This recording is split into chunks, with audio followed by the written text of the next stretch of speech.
যেদিন মাছের বাজার করি সেদিন যে আমার ভাত খাইতে খাইতে দুপুরে ভাত 4টা 5টা বেজে যায়। হ্যালো এভরিওয়ান, আসসালামু আলাইকুম। কার কার সাথে এরকম হয় আমি জানি না। তো কেমন আছেন সবাই? আশা করি অনেক অনেক ভালো আছেন। তো আজকে কিছু মাছের বাজার করলাম। এখানে অনেক রকমের মাছ নিয়ে আসছি। রুই, চিংড়ি, কাসকি মাছ, ইলিশ মাছ, কাতল মাছ, পর পাঙ্গাস, তেলাপিয়া, পুঁটি, মিনি। আবার আজকে অনেক বাজারও আনছি, ফলমূল আনছি, কিছু হালকা পাতলা কাঁচা বাজারও আনছি।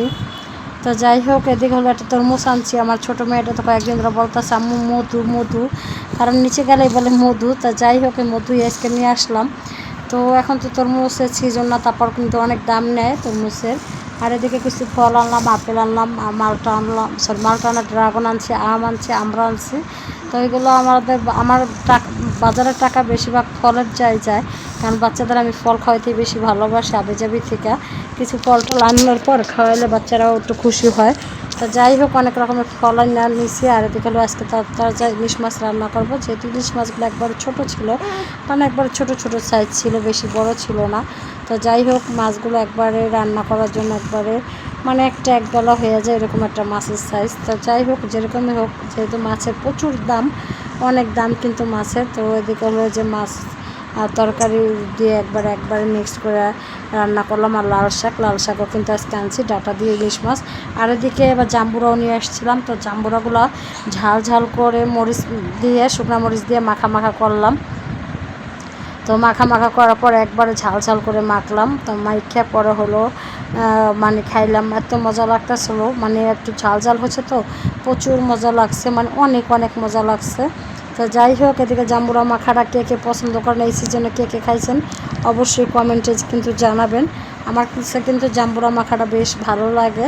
আর এদিকে বাচ্চাদের কিছু হালকা পাতলা ফল কাইটা দিলাম, যেহেতু একটু তাড়াহুড়া হয়ে গেছে আজকে রান্না।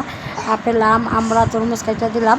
আর ড্রাগনও কাইটা আগে খেয়ে ফেলাইছে। তো যাই হোক, এদিকে আমার বাচ্চারা ফল খাইতে বেশি পছন্দ করে। আর এদিকে সব কিছু খাইয়া টাইয়া পরে হলো করলাম, বাচ্চাদের ফল কাইটা দিলাম। তারপর হলো ছাদে চলে গেলাম বিকালবেলা। তো বিকালবেলা ছাদে যাই, আজকে মেহেন্দি গাছটা ছাঁটাই করে দিব। মেহেন্দি গাছের ওদিনকে পাতা ছিল, আমার বোনের বাসা নিয়ে গেছিলাম। তো ভাবলাম আজকে হলো মেহেন্দি গাছটা ছাঁটাই করে দিই। প্রচুর ছাঁটাই করে দিচ্ছি। তো ছাঁটাই করে দেওয়ার পর হলো সুন্দর করে হলো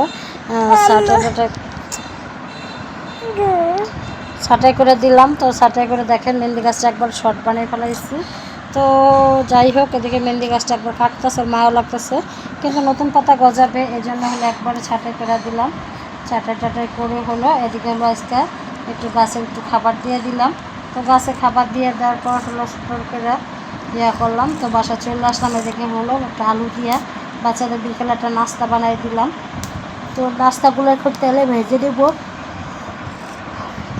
তেলে ভাজার পর উলট পালট করে উঠাইয়া পরে খাইছিলাম, মজাই লাগছিল। সবাই ভালো থাকবেন, সুস্থ থাকবেন, আল্লাহ হাফেজ।